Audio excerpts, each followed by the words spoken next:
All right, again, good morning, good afternoon. We're excited to have your participation in today's Strategy Huddle for May.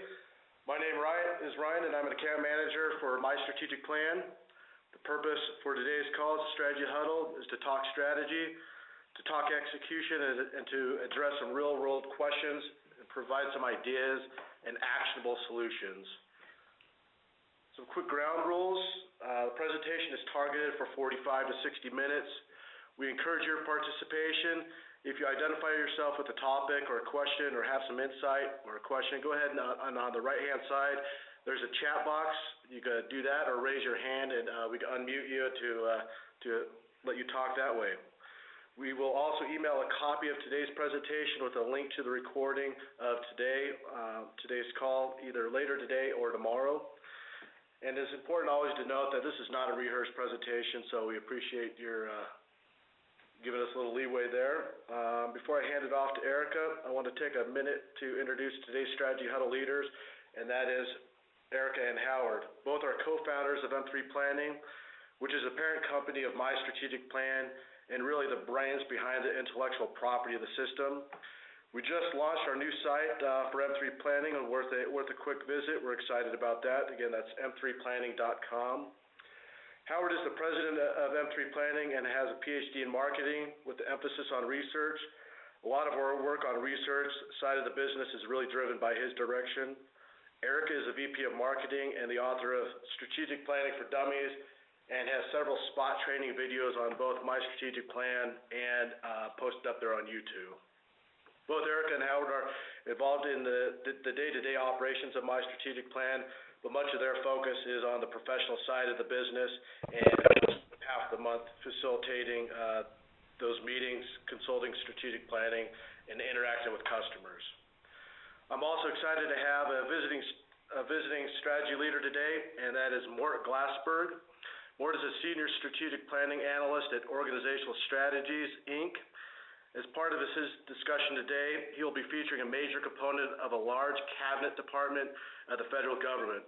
I think it is important to note that Mort is not a customer of ours. He has been a participant on several strategy huddles and consistently has some great insights to share on the topics and covered, and we just wanted to open the discussion up to him and spotlight him today. With that said, I will turn the call over to Erica to get this started. All right, great, Ryan. Thank you very much. Good morning, everyone. It's so nice to have such a great crowd of folks today. As Ryan mentioned, and if you've been with us before, our intention behind the Strategy Huddle is to get together and share ideas and best practices around what's working and what's not working with strategy and execution in our businesses, our nonprofits, and our government entities. There's a chat box on the right-hand side. Please, we'd love to see your feedback and thoughts as we're going through about either suggestions that you have based on your experience on how to solve some of the problems we're going to talk about today, maybe questions you have about it that you'd like to ask everyone. Alternatively, you can raise your hand. There's a little hand button over on the right-hand side, too, and Ryan will unmute you. So really would love and encourage your feedback and questions and comments and thoughts on the topics we're going to talk about today. So I'll jump into that just a second. A little bit about us. Ryan did go through Howard and myself's bios, but just who we are. In the past 3 years, you can see some of the stats that are up there. As Ryan mentioned, really knee-deep in working with all kinds of different organizations related to strategy and execution. So certainly coming to the table with some thoughts from those experiences. So let's look at our agenda today. We always like to start off with a strategy stat. So we'll have some fun with that today, a little different. It's a good one. And then I'll pass it to Howard. He's going to take us through one of the questions that you all had, that someone submitted, which is how do you determine your competitive advantages in today's environment? And we'll move into a question that someone submitted last week, which was related to driving accountability throughout the organization. So I'll start that conversation and share some ideas, some learnings. I'm sure you all have thoughts on that as well. And then we'll pass it over to Mort to take us through his experience related to that. And then we'll answer any questions that you all have that are not related to any of those three topics, and anything that you'd like to talk about. So that's our agenda for today. So with that, Howard, take us to the strategy stat of the month. Okay, thanks. As you said, I had a little bit of fun with this. In one respect, it's kind of light. In another respect, it's pretty intense. And as all of us have been very aware, the economy is forefront in all of our minds. And when we get out of this thing, and one day we're going deeper, and the next day we're turning around, and so forth. So, being the fact I wanted to revisit this consumer spending, but this 87% number I've had in my mind now for about the last 5 weeks, and then just 2 days ago I happened to see that 87 number up there, and actually there was in Wales there was a lawnmower that went 87.833 miles an hour on land, and one of the criteria though for this lawnmower is it still has to be able to cut grass.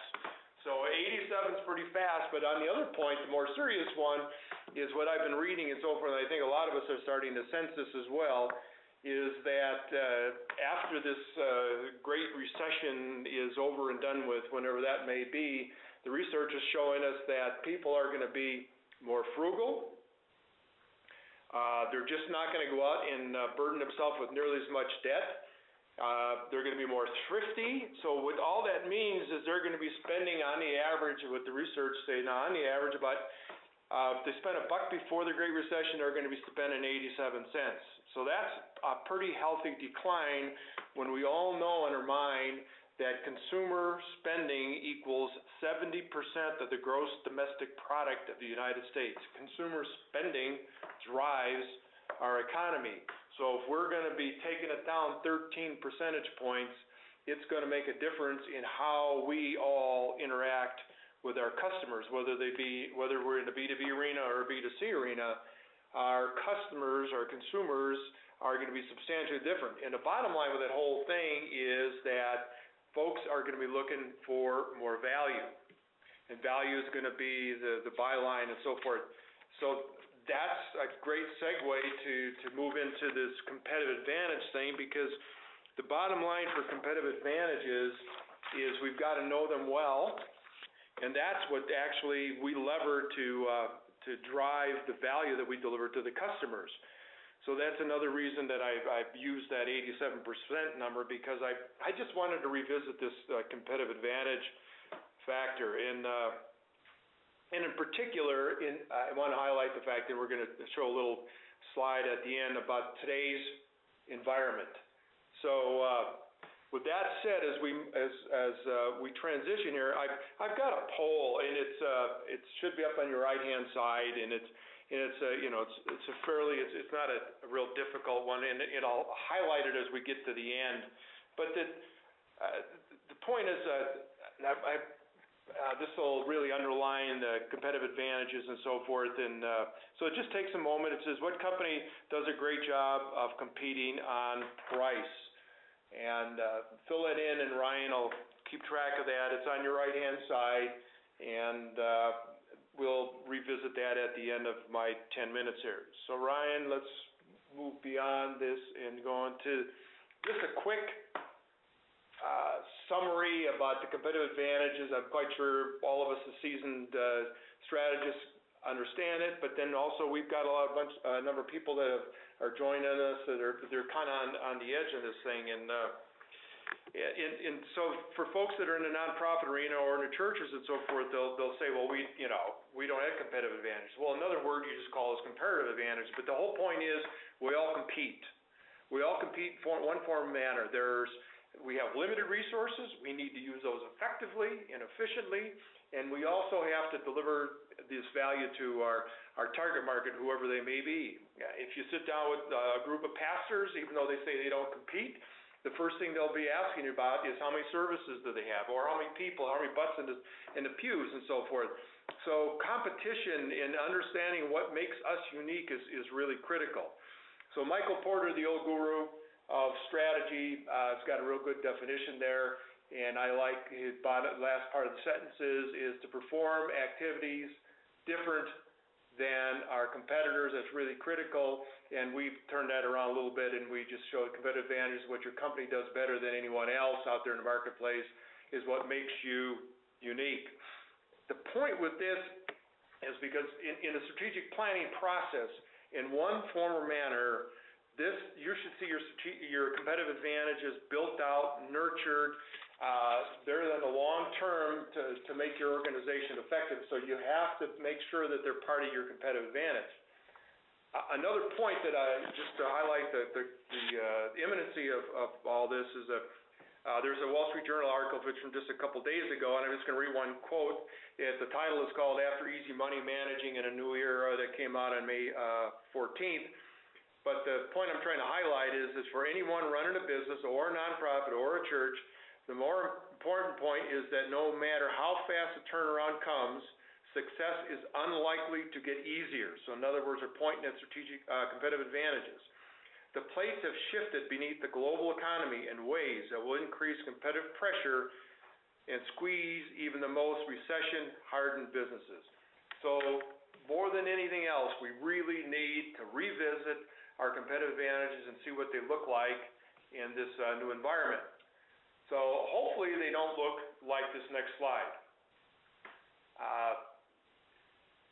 Hopefully we're not unique, lost in the maze of everything. We've got to stand out. We've got to have something that really sets us apart, and I kind of like this slide.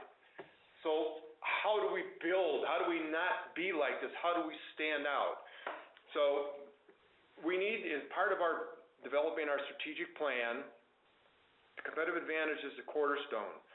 So what we need to do when we start building this is, it's kind of like a 2-3 step process. So I'm making a list, and I've got another slide that'll go a little bit deeper in this, but what unique strengths we have, and we all typically have a bunch of them.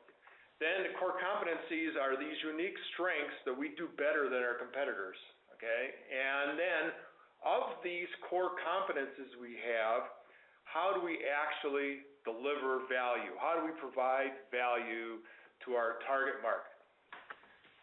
So another perspective on this, and it's a good thing this will be part of the PowerPoint that's going to be up there so you can revisit and look at this. Uniquenesses and strengths. We all have a ton of them. Pull them out of your SWOT and so forth. And when we do our work, a lot of times people say, they give us a laundry list of stuff. And, say, well, we got a great team. Well, you better have a great team because everybody needs good employees to compete in this world. If you have a great team that's got some special qualifications, that's got some special training and whatever else, then that's fine. So let's really look at strategic strengths, strategic weaknesses. Then you need to start nurturing. You need to start building these. And then as they become a little better, then you start lining them up. Then you start lining them up in the marketplace compared to your competitors. Which of these that you say are unique strengths and so forth do you do really well in comparison to them? Then you need to leverage this stuff. Leverage, in other words, use this to really push your organization forward. Take those limited resources that you have and provide value and understand your target market really, really well. Part of these competitive advantages can look like patents. Those are, not everybody has those, but that's an example of being intangible. The more intangible competitive advantages are, the better they are, because tangible ones, as you can well imagine, are replicable. So if you can develop something that's internal, that's intangible, that's helpful, customer focus is another great competitive advantage. Being a really great customer researcher and understanding customers as well. Two examples, Facebook and Google, they got a ton of information on their customers, and it really does help them and make them look a whole bunch different. So then how can we assess these competitive advantages? Ask your customers. Be blunt about it. What do they want? How do they want their value delivered? Because this environment is changing, and ask them what they really need. And then continue to look on the web, or if a lot of your business is local, go by your competitors, go in the retail establishment, check it out, and so forth. Then take these competitive advantages and line them up and compare them in the marketplace. How do they stack up against your competitors and so forth? Develop a positioning map. If you're fortunate enough to have an organization where you have a lot of customer-facing personnel, ask your employees, because they're interacting with your customers every day. What I'd like to do is show you a positioning map, and there it is. This is one that we did for our organization, and as Ryan reminded us, this is something that was from a couple of years ago because we have repositioned ourselves. But a positioning map helps you to see how you stack up in the marketplace against your competitors. And the axes can change. You call those. In this case, we're looking at the size of the companies and versus the pricing of the product. But a lot of times in competitive advantages, what we will do is we'll say, what do your competitors really, really want? What do they have? I mean, what do your customers really, really want? So, if they're after a certain type of, say, product delivery, that might be a basis for one of the axes, and maybe the other axis might be in how well that you understand your customers. So that would be one way maybe that you could look at the competitive landscape. But this will help you really understand how your competitive advantages stack up in today's environment. This positioning map will provide the basis for taking a really hard look at where you're at. So then a couple takeaways on this, on the competitive advantage area as we roll through this. As Michael Porter said, successful companies deliberately make choices to be unique and different in what they do. It's part of their strategy meetings, and we're going to talk about accountability in a little bit. It's in front of mind all the time. What do we do that makes us different? How do we deliver value? Another way we can make them better is, part of our strategic planning process, let's have an action list of what we're going to do to try to nurture our competitive advantages. But the bottom line is, remember, this has got to be part of your strategic plan, and by developing competitive advantages, this is a way that we deliver superior organization performance, and it doesn't make any difference whether we're a nonprofit, we're a for-profit, or we're a church, for that matter. So in any case, these uniquenesses, these competitive advantages are critical in today's changing environment. So Erica, excuse me, I forgot about the poll. Ryan reminded me, thanks Ryan for bringing me back to that. The poll, everybody can see, is that folks voted on Walmart. Southwest definitely has a very low price. Walmart probably is the organization that it comes to forefront in most people's mind because they're all about efficiency and from the time that they receive the product to the cross stock to the warehousing to getting it into the organization. But what I'm trying to drive home with this is none of us can really be Walmart, don't have those resources. Price, unless you're Walmart, is a really poor competitive advantage because it can be copied. It doesn't last long. So if you're considering price or you think you're leaning on price at this point in time in this marketplace, I would revisit your competitive advantage and maybe how you can reposition or repackage it and use that price as part of really delivering a whole package of value. So pricing in the long run is a competitive advantage that is not sustainable. Thanks for reminding me about that, Ryan. Erica, any thoughts on that poll? Well, so I was just thinking that, we when you showed the positioning map that we put together for our organization, I think the power of positioning maps is, as you indicated, just a visual representation of where's their white space in the marketplace.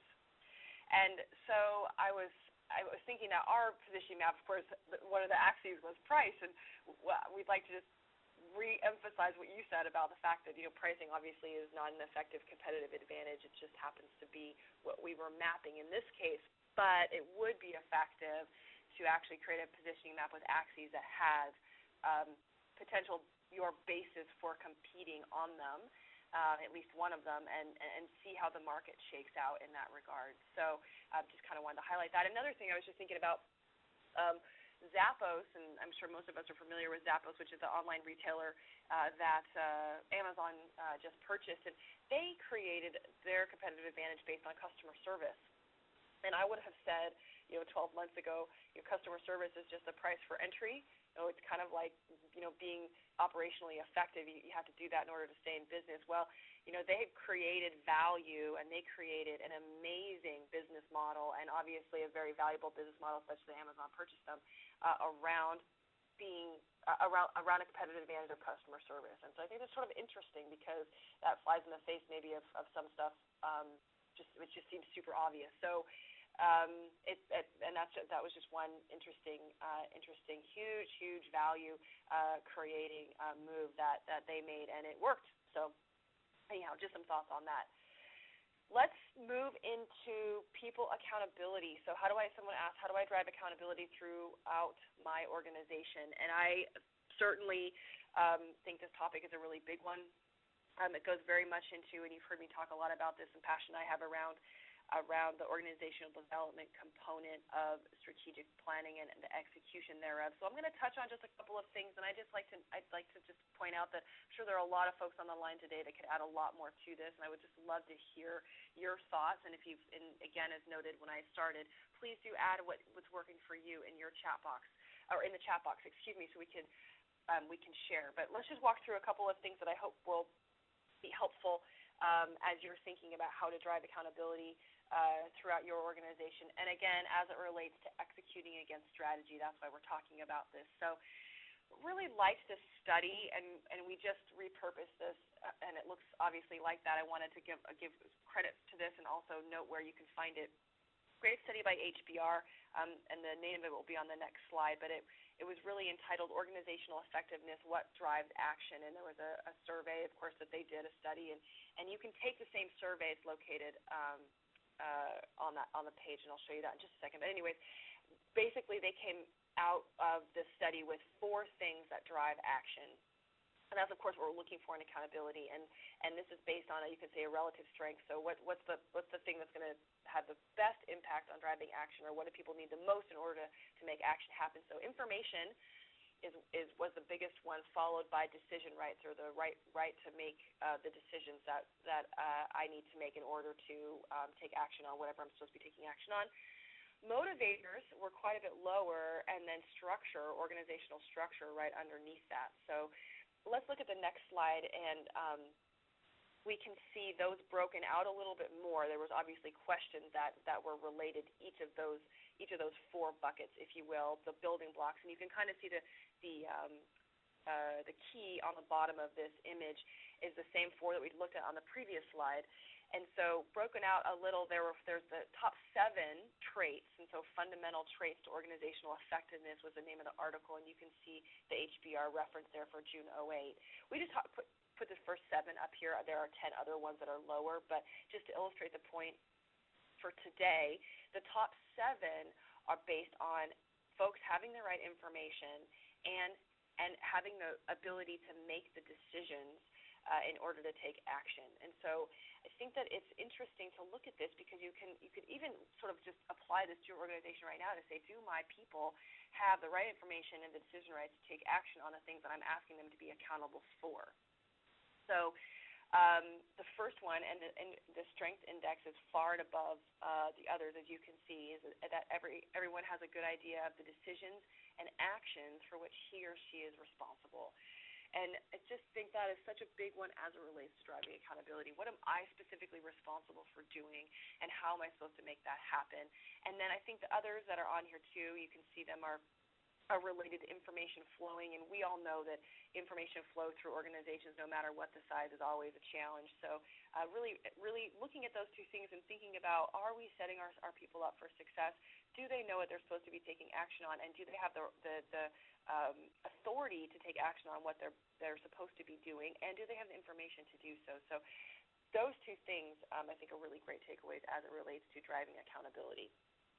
Some other stuff, though, that I wanted to share and kind of relate it back to those 4 different traits. And these are just kind of different things that I picked up over the years. Some of them are obvious, and some of them are maybe not so obvious. So one thing is certainly the way to one of the things that has to happen in order for people to be accountable and take action on their goals is having the capacity to do so.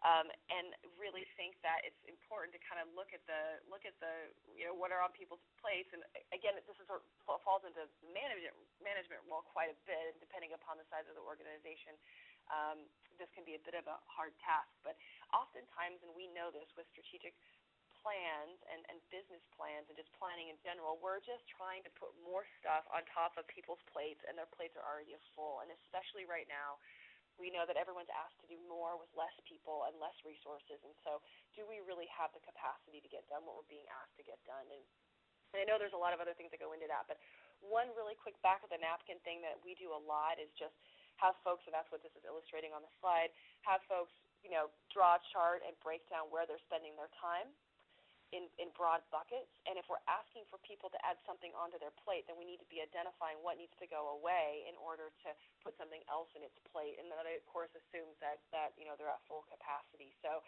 this particular example here was based on wanting an individual to absorb another action, another initiative within the organization, and the decision was, well, if this individual is going to take on a big strategic initiative, then perhaps one of their clients that they were supporting and they were managing would need to go to somebody else. And that's an example of being pretty thorough and rigorous about helping people set them up for success, such that they can actually they can get done what they're supposed to get done. And that, of course, would help us in making sure that they're feeling accountable for what they're supposed to be responsible for delivering to the business. Another idea, kind of looking at the next slide, is, and this is just a different take on it, is connecting with the why.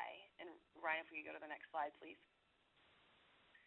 So connecting with the why. So if we kind of look back if we think back for a second to where I started from that study about what drives action, having the right information, having the ability to make the right decisions, being motivated or having the right motivators, and then, of course, structure, that the organizational structure is correct.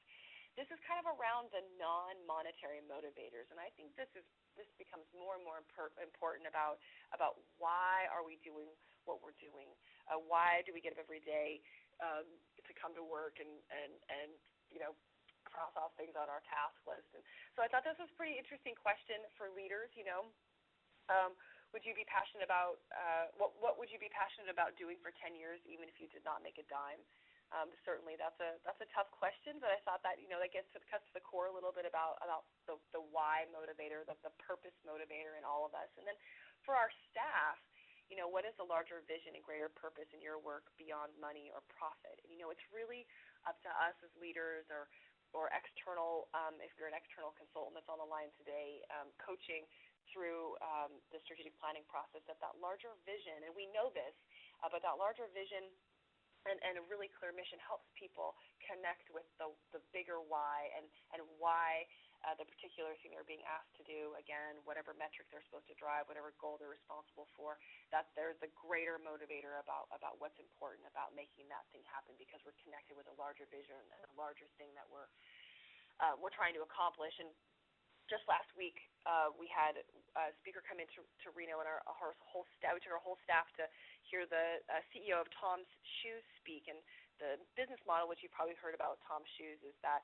if you when they sell a pair of shoes, they give a pair of shoes away. and this is sort of a really cool and simplistic model around corporate responsibility. But what's interesting about that is he has a staff of people who are connected with a much larger purpose and a much larger vision about putting shoes on kids in countries where they can't afford shoes, obviously. So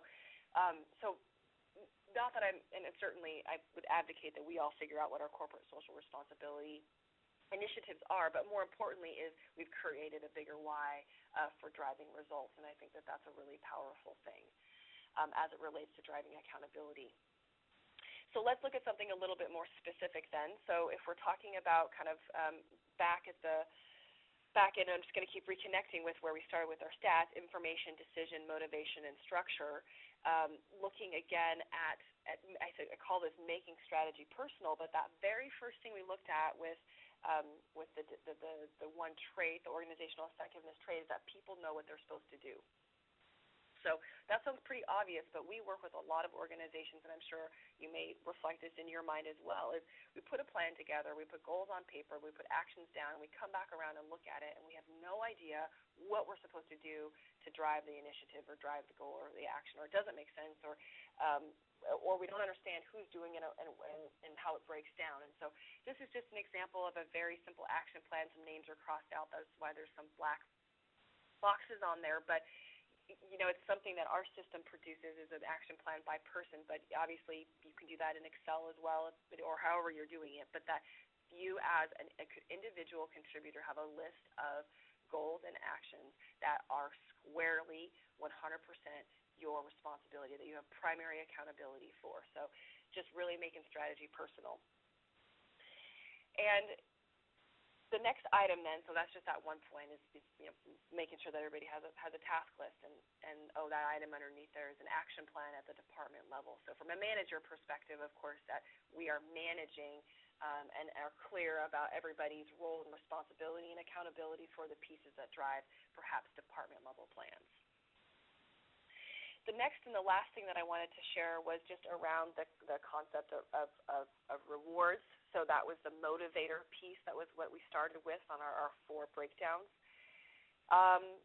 So we all know that rewards are perhaps a little bit hard to come by right now, especially in this economy. So linking and being really clear about how accomplishing our goals and the associated targets, and this is just a performance review sheet that we use, but how the delivering on those targets are linked to perhaps they're monetary rewards, perhaps they're not monetary rewards. And being pretty blunt, in today's economy, I know a lot of people, depending upon where you live, are pretty happy to have jobs.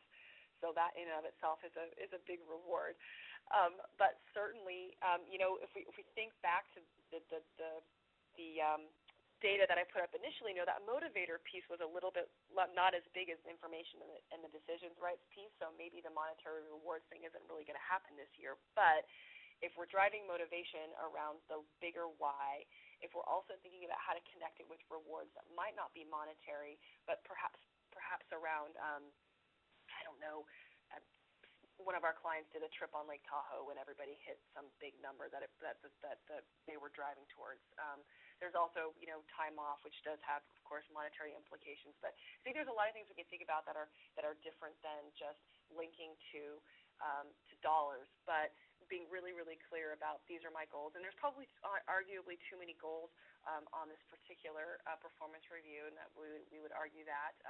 But that we're really clear about the 4 or 5 or 6 things that we're responsible for driving and what the monetary or the non-monetary or just the excitement of being part of something bigger is associated with. So just some thoughts on linking goals to motivators and rewards. So kind of wrapping it up then, just actions related to how do we drive accountability through the organization. So the big things that stick out for me is that everybody understands the underlying why. And I think that this sounds really simple, and then I also think by the same token it can be much harder than that. And so I shared my one example with the Tom's shoes, and that's great and obvious. And we're working with another organization right now where we thought we did a really good job with articulating the mission, and we thought we did a really good job casting a strong vision about where the leadership team is trying to take the organization. And then, when you dig deeper through the ranks and you start rolling it out, you see maybe some things that pop up where perhaps the mission and vision aren't landing as strongly with people, and that why isn't connecting as largely. And so, of course, one way to get around that is in engaging folks in the process ahead of time before you roll out a mission and vision statement. And we know that works sometimes, and sometimes it doesn't. But pushing really hard on getting to a place where the bigger vision is cast, the bigger mission is really clear, I think is something that takes time, and it takes leadership commitment to actually make the why connect with people in a very deep way. So being really clear about each person has their own, understands what they're accountable for, so primary accountability for driving what goals and what metrics, and really the ability to do so. I think that's important. One thing I always think about, and I'm sure you all can share with this as well, is people procrastinate or people don't get things done because, one, they don't know how to do it. They, honestly to goodness, do not have the skills to do it. The second reason that people procrastinate is they don't have the tools to do it. They don't have the right tools, whether it's software or whatever it might be. And the third thing is that they just don't want to, and of course that's a managerial issue. But I think it's kind of an interesting thing to think about as it relates to accountability, that we're actually setting people up to be successful. We're giving them primary accountability for things that they can actually accomplish, and they have the decision-making ability to do so. That kind of leads over into my last point there, the right time and the resources, information to accomplish their goals. So I shared that in the beginning as well, and then the right rewards in place. And, one thing that I always like to remind myself of, and you've probably heard this before as well, is that the biggest motivator for people and the biggest reward for people is just being appreciated in their job. And that's obviously something we don't do enough probably as a whole. So perhaps it's just a verbal recognition of success. That's the biggest reward for people right now. So those are my summary actions. Howard, do you have anything to add before I pass it to Mort? When am I going to get a raise? Get in line, right? Well, yeah, right. No, you covered it really well. Folks need to take that to heart, and we can start moving the ball forward and develop these competitive advantages. Around our people, that's right. Around our people, so key. Yeah. So with that, I'd like to pass it over to Mort, who's going to dig deeper into the discussion around accountability, and I'm just really excited to hear what Mort has to share. So, Mort, take it away. Thanks, Erica. I really appreciate it. I especially appreciate the opportunity to talk about what my company has done with our client, to talk about accountability in terms of how it's worked in one organization, and to share that with your other participants. I have an apology to make up front. You all probably have read articles where it says, an unattributed source, spoken on the condition of anonymity. Well, I can tell you who I am and who I work for, but I really can't tell you who my client is. One thing that I will say, I want to correct something that Ryan said, is that I don't work at the department level of the federal government. Actually, the organization that I support is a fairly large organization, about 30,000 people working in it. That's within a larger government agency, and that is part of a department-level, cabinet-level agency. So maybe someday we can talk about the traceability of strategic plans through multiple levels of an organization, but I'm going to be talking at a third level down organization that's big enough and important enough to have developed its own strategic plan. So let's see, I hope I have control here. Yes, I do. Okay. So in order for you to understand how accountability has been driven through the organization that I support, I think the first thing we really need to deal with is the management structure of this organization. As I mentioned, it's a large government organization, and we have an assistant commissioner. For those of you who are familiar with the military, you can think of this person as a 4-star general. For those of you who are familiar with government levels, he's a member of the senior executive service. He is not a political appointee, but he does need to be approved by Congress, so he's pretty visible out there. Underneath him is a single Deputy Assistant Commissioner. He's the equivalent of a 3-star general. He's also, I'll abbreviate and say SES, Senior Executive Service Member. Together, they really run the organization. It's almost like a CEO, COO kind of setup where the Assistant Commissioner is kind of the visionary and outward-facing, and to my perspective, the Deputy Assistant Commissioner is kind of the operational person. Underneath them, there are 6 executive directors.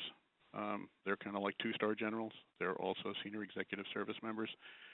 4 of these executive directors in our organization are operational, outward-facing.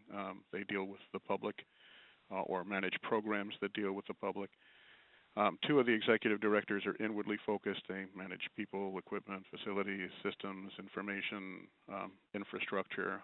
So they're really focused at providing the foundation on which we provide the services we provide. Underneath them is the level of director. They're kind of the 1-stars. For those of you, again, familiar with the government grading system, they're GS-15s. They manage multiple programs that support the organization's mission, and I'll relate all of this to mission in a minute, but I just wanted to get you the organizational structure. And finally, there are program managers, the equivalent of colonels. They're typically GS-14s, and they are responsible for individual program areas, focused on a particular group or a particular outcome. So that's our management structure. On the other side, we have a strategic structure, and I just wanted to make sure that this was kind of clear to your audience, because I know people have different terms for different things. So for us, it all starts with a mission, and the mission is why the organization that I support exists. We're here to accomplish a specific purpose, and again, I wish I could be more detailed and give you the mission and the vision, et cetera, but I can't.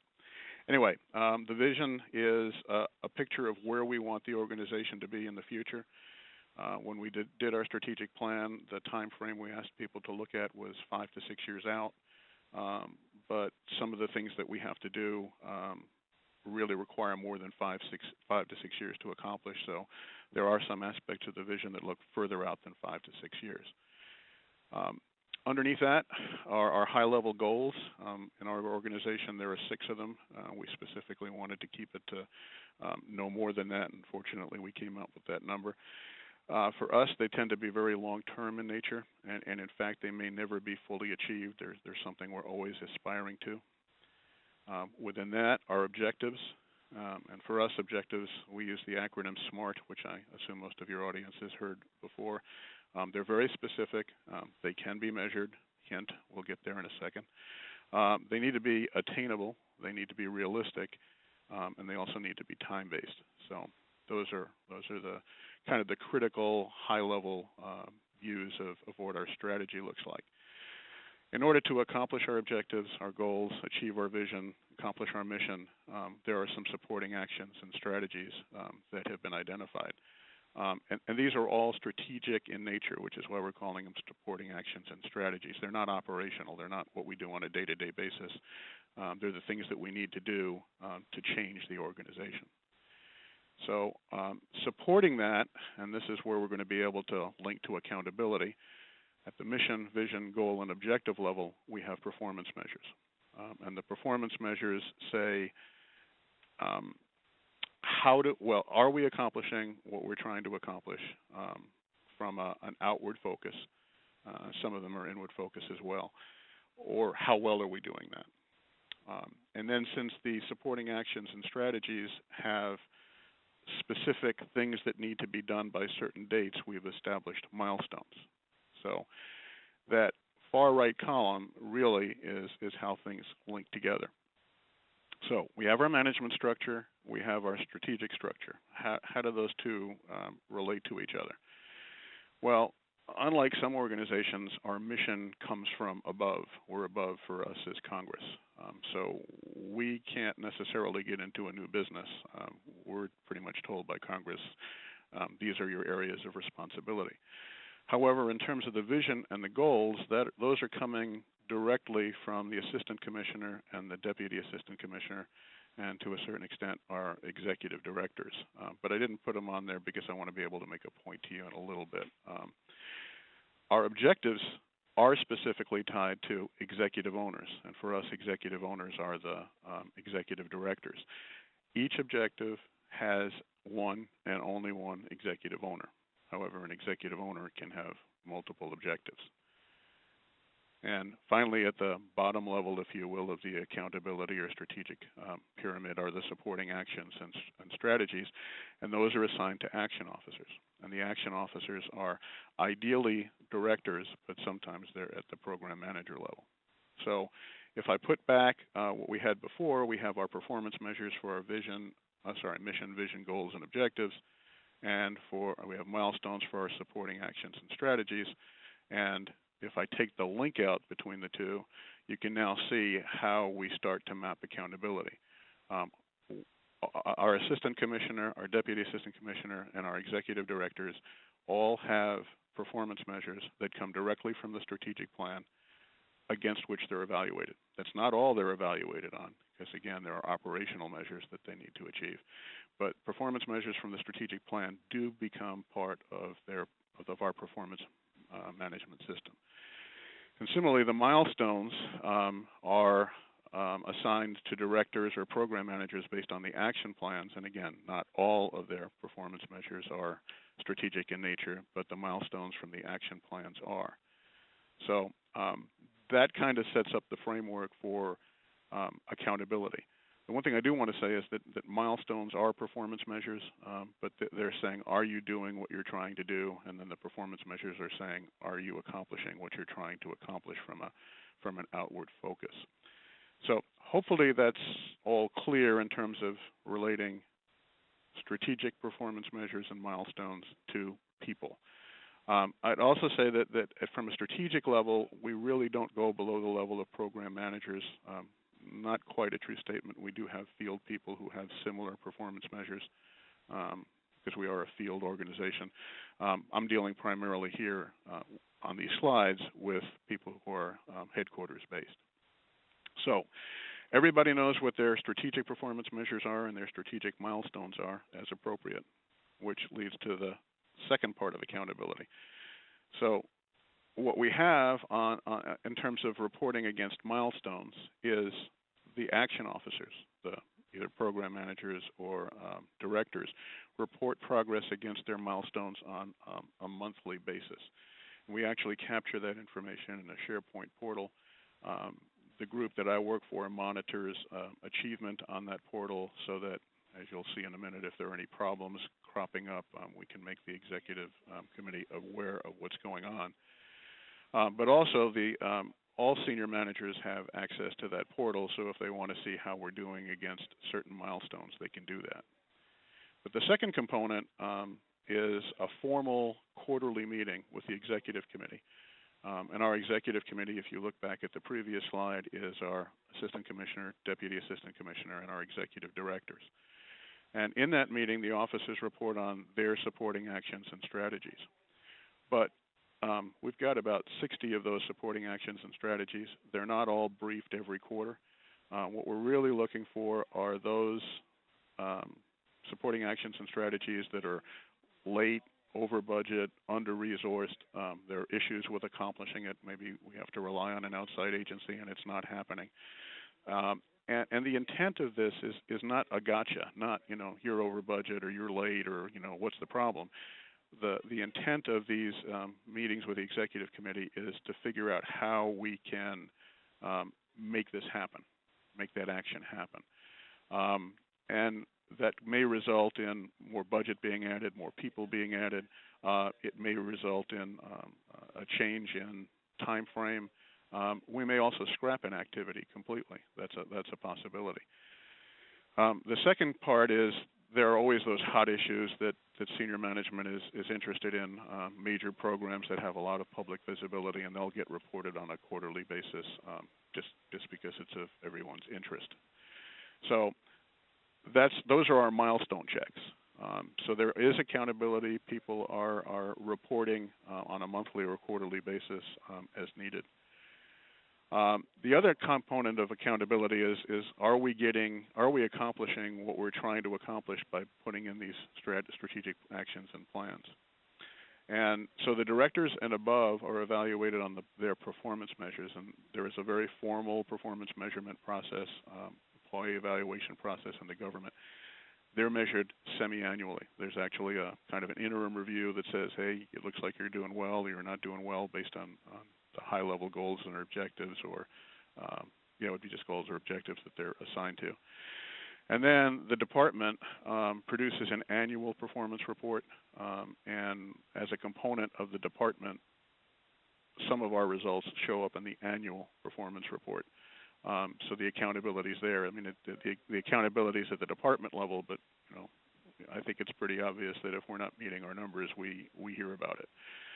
There are also interim quarterly reports that are produced at the agency and departmental level for them to check our progress as we go. So the accountability is there. Erica talked a little bit about reward structures in the federal government. There are spot bonuses. There are the ability to get step increases within grades, and all of that can be controlled by performance evaluation. So that's kind of what I wanted to say in terms of how a organization within an agency within a federal government department has approached performance accountability. I hope that was helpful to you. I don't know if it's Erica or Ryan, but back to you. No, that was great. I certainly enjoyed that. I really appreciate you sharing that level of detail, especially because I know it's really hard. A lot of times in the work that we all do, we can't share the organization we're working for or the specificity around it. But I think you did an awesome job just really walking us through how it's working in this agency. I'm just curious.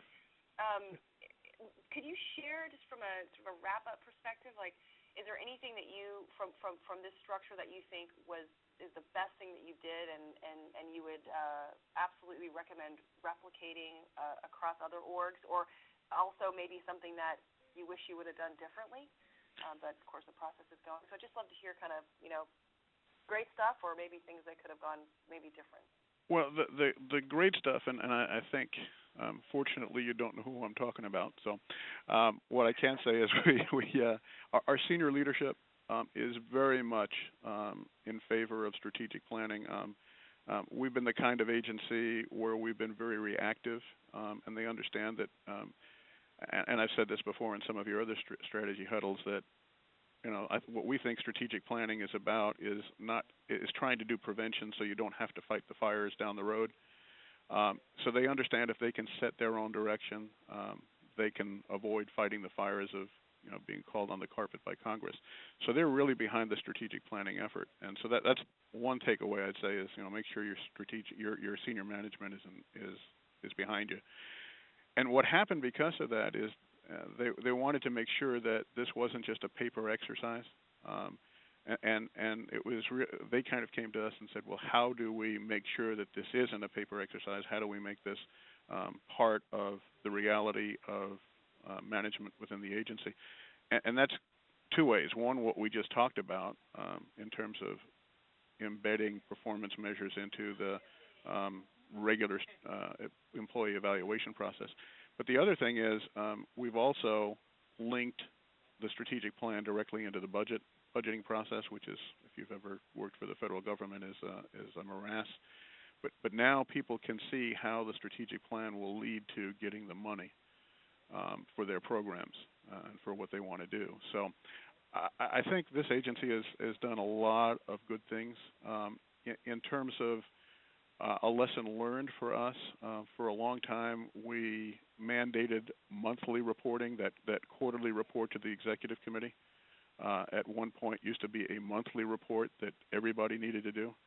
And if you want to talk about people getting bored and who cares, that was the way to do it. And I think by changing it to, who needs help and what does senior management need to know about, and just focusing on those two things, we've got a lot of buy-in, and people aren't just going to meetings for the purpose of attending meetings. They're going there to make things better. So I hope that answers your question. No, that was great. No, That was perfect. Absolutely. I just really want to say thanks for contributing and sharing today, because I know it takes time to build out these case studies, so I really, really appreciate it. And want to just open it up to the rest of the participants if there are any questions that folks have for any of the three of us or anything that people would like to discuss. So, Ryan, I'm gonna ask you if we have any questions. No, we had a couple that came in, but they were already addressed. We had a couple that come in, talk about the motivation and tying that in a government organization to the incentive reward, but Mort already addressed that. And another question came in sort of on the pitfalls, and that was already addressed as well. So I just typed a message in the chat box to all the participants to see if there's any other questions related to the topics that were covered, or we do have a few last minutes if there's a off the topic, another question somebody wants to ask. Go ahead and put it in your chat box or raise your hand. We'd be happy to address that. Otherwise, I think we'll go ahead and wrap up here in a minute. Okay, well, let's do that. Let's look at when our next strategy huddle is. We're looking at June 23rd.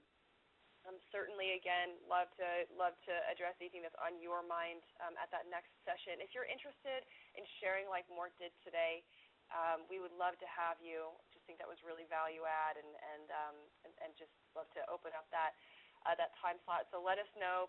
Shoot us an email. Certainly follow us on Twitter, and then as noted, the slides and the recording from today will be sent out to everybody tomorrow or at the end of business today.